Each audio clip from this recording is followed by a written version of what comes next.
તોડફોડ થાય પણ એના કુટુંબના લોકો જ બરાબર ન હોય તો એને સાથે રાખવાના કે છોડી દેવાના? જો તને કહો, લીંબુ ચમચીની સ્પર્ધામાં લીંબુ પડી જાય અને વ્યક્તિ સૌની આગળ નીકળી જાય તો એ જીતી શકે? ના રે, લીંબુ પડી જાય તો વ્યક્તિ આગળ નીકળવા છતાં હારી જાય. આ લીંબુ એટલે આપણા સંબંધો. આ સંબંધોને લીંબુની જેમ સાથે રાખવા જોઈએ. સંબંધો સફળ થવા માટે પૂરક છે અને સફળ થયા પછી સંબંધો વગર અધૂરક છે. વાહ, તો ક્યાં ક્યાં સંબંધો સંભાળવા જોઈએ? પ્રથમ સંબંધ માતા પિતા અને ભાઈ બહેન, બીજો પતિ પત્ની, ત્રીજો ગુરુ શિષ્ય, ચોથો મિત્ર, પાંચમો પ્રકૃતિ, છઠ્ઠો રાષ્ટ્ર અને સાતમો સંબંધ ભગવાન સાથેનો. આ સાતેય સંબંધમાં સ્વાર્થને બદલે સ્નેહ આવે તો જીવન આનંદથી છલોછલ ભરાઈ જાય. ચાલ તને એકે એક સંબંધ કેવી રીતે શ્રેષ્ઠ બને તે બતાવું. ચાલો ચાલો. બેટા, અરે બેટા, કહું છું સાંભળે છે મારી વાત? રોજની ટક સાંભળીને કંટાળી ગયો છું. હા, મોબાઈલ તને આંધળો બનાવી દીધો છે. મૂક કહું છું, મૂક હવે. જો મોબાઈલ નાખી દીધો. લાવ કહું છું, મને દે ના. કહું છું ને.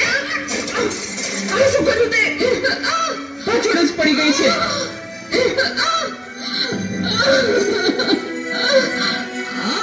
બોલાવતી નહીં હવે મને. હે ભગવાન, શું કરવું મારે આનું? કઈ સમજાતું નથી. આજે ઘરે ઘરે આ સમસ્યા છે. મોબાઈલે માતા પિતા પ્રત્યેનો ભાવ સાવ ખલાસ કરી નાખ્યો છે. અરે શેઠ સાહેબ, તમે અમારા ઘરે? તું મને ઓળખે છે? મારા મમ્મી તમારે ત્યાં ઘરકામ કરે છે. એ સુશીલા એન્ડ કંપનીના માલિક ને. તમને તો આખું શહેર ઓળખે છે. તને ખબર છે બેટા સુશીલા કોણ છે અને હું આ સુશીલા કંપનીનો માલિક કેમ બન્યો? ના. તો સાંભળ. અતિશય સાધારણ કુટુંબમાં મારો જન્મ થયો.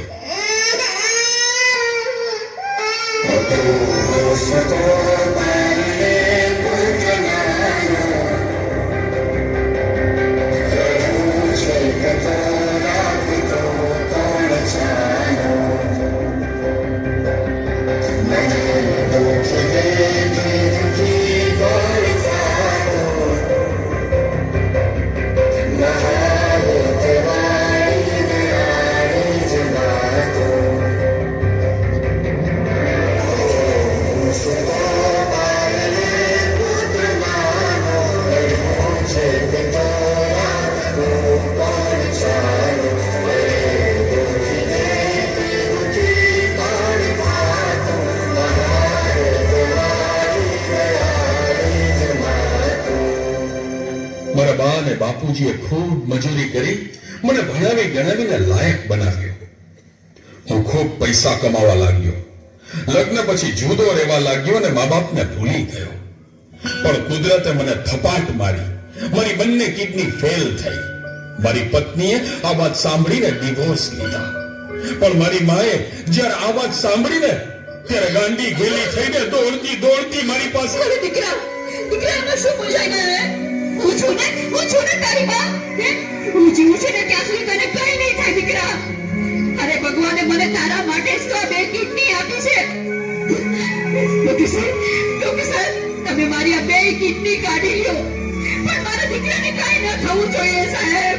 કઈ ન થવું જોઈએ.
મૂકી દઉં છું.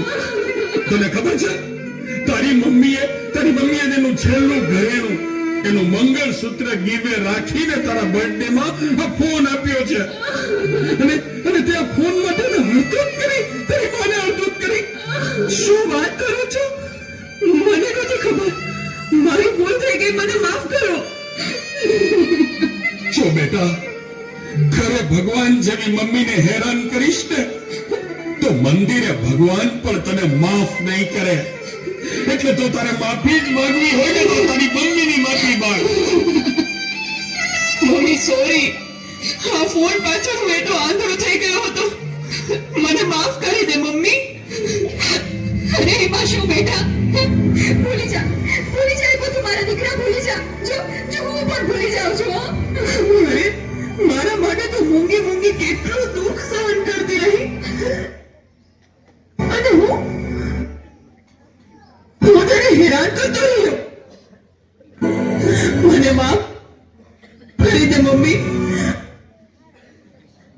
આજે વચન આપું છું મમ્મી, મને સુખી કરવા તે તારા સુખોનો ત્યાગ કર્યો છે ને, હું દુનિયાના બધા સુખો તારા ચરણે ધરીશ.